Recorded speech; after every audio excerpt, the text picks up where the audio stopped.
Un grand changement climatique menace. Arrête! Attends, ma petite Greta. Si les gens continuent à émettre du CO2 de cette manière, le changement climatique ne pourra plus être stoppé. Oh là là, ma petite Greta, est-ce que tu n'as jamais entendu dire que le CO2 d'origine humaine n'a presque rien à voir avec le changement climatique? C'est depuis longtemps dépassé, ça. Le CO2 est vraiment insignifiant, puisqu'il y a seulement 0,038% de ce CO2 dans l'atmosphère. Et de ça, seulement 4% est causé par les humains. Ça veut dire que le CO2 produit par l'homme ne représente que 0,00152% de l'air. La plus grande partie du CO2 provient des volcans de la mer et de la nature. Et d'ailleurs, les arbres et nos plantes sont très contents du CO2. Alors, continuons à respirer normalement, sans nous sentir coupables. Si ça continue comme ça, il n'y aura plus un seul glacier. Ma petite Greta, c'est tout à fait normal que les glaciers soient parfois plus forts et parfois plus faibles. Les glaciers ont toujours grandi et fondu au cours des millénaires, selon l'activité solaire. Il y a également eu des périodes chaudes et des périodes froides, sans que le climat ne soit influencé par le CO2.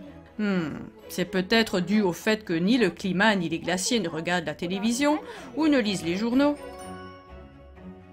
Peut-être que les scribes ont confondu quelque chose là aussi. En 2010, les glaciers auraient dû avoir disparu depuis longtemps.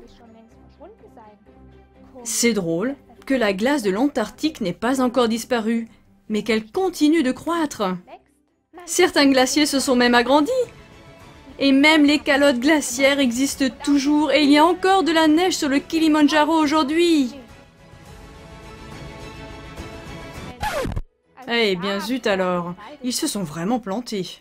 Mais le niveau de la mer va continuer à monter et à dévorer toutes les villes côtières. Oui. Al Gore, le gourou du climat, l'avait déjà prédit pour 2020. Mais des villes côtières comme New York, Amsterdam, Londres, etc. sont toujours encore là. Les déclarations du groupe d'experts intergouvernemental sur l'évolution du climat sont sans équivoque, on peut leur faire confiance. Oh mais non, c'est n'importe quoi. La catastrophe climatique que ce groupe d'experts annonçait depuis des décennies a été démasquée comme étant une falsification de chercheurs corrompus. Ces chercheurs avaient utilisé des astuces bon marché pour manipuler les données climatiques des dernières décennies, pour simuler l'apparition du réchauffement climatique. Ils voulaient même réécrire l'histoire. C'est du n'importe quoi. Et ils ont même retouché la période médiévale chaude.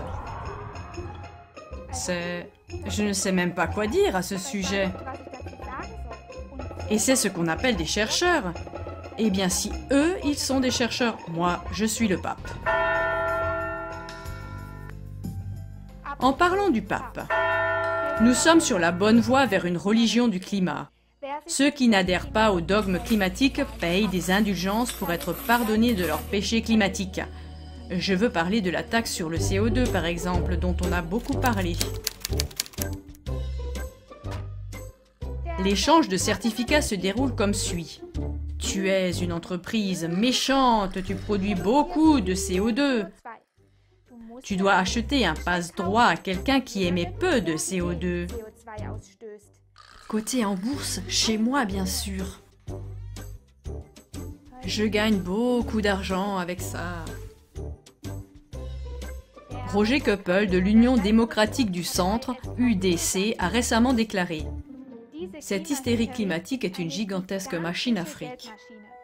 On fait peur aux gens pour leur prendre leur liberté et leur argent.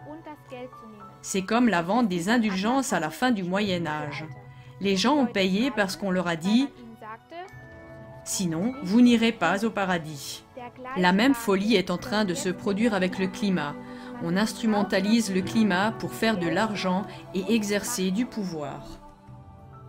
Attention, si je disais quelque chose comme ça, ce serait fini avec mon prix Nobel de la paix et les médias ne m'aimeraient plus. Ah, si ce n'est que ça. Ma petite Greta, moins utiliser l'avion, la voiture et moins utiliser d'eau chaude pour le bain, je trouve que c'est ok. Mais tu vois, le CO2 que nous économisons ainsi a aussi peu d'influence sur le climat que le nombre de cigognes sur le taux de natalité. C'est drôle, non? Et toi, ma petite Greta, tu te baignes déjà dans les rivières? Seulement devant les caméras.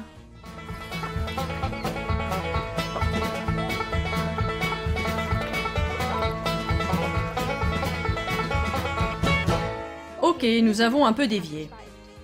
En fait, nous en étions à la religion du climat. Ma petite Greta, qu'en penses-tu? Est-ce qu'ils vont réintroduire les bûchers pour brûler les sorcières? Je m'en fiche, j'ai juste peur du changement climatique.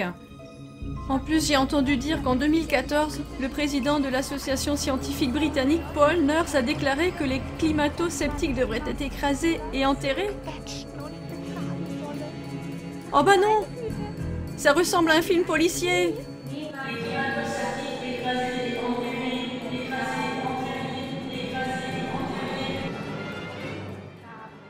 Eh bien, viens alors à vendredi pour le futur, tu y seras en sécurité.